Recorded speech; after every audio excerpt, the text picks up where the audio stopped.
Remember, Satan is the great compromiser. And he is content and he is satisfied when you are stagnant in your calling and when you throw it in neutral and idle.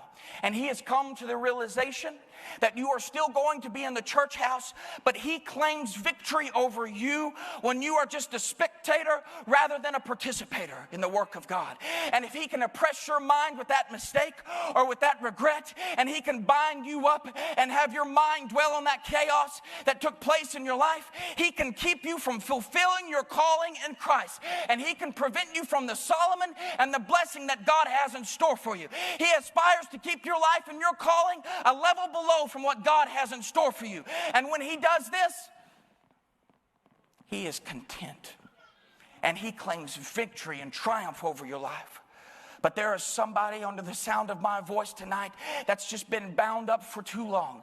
And said, I'm tired of mourning over that situation. I've fasted long enough. I've prayed about it long enough. But I'm stepping forward into another day. And I'm going to have another baby. I'm going to have another blessing. I'm going to pursue a different and another opportunity. You made a mistake and you keep beating yourself up over it. Your mind is oppressed with regret. You might have been the victim of the chaos that took place in your life, and it might not have been any fault of your own, but you can't be a victim forever. You need to get up and dust yourself off and put on a new change of clothes and anoint you and say, I still have a ministry in my life. I still have a calling upon my life. I'm not too old. I'm not wore out. You need to not have a midlife crisis, but have a midlife revelation and realize that sin in your life, when you ask forgiveness, that it gets sent from the east to the west. It's an inestimable distance. It's an infinite distance.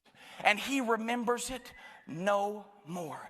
And the Creator God has forgiven you, and he wants to bring order out of your chaos. And you need to be like David tonight and pick yourself up and wash yourself off and anoint yourself, and you need to go seek another blessing tonight.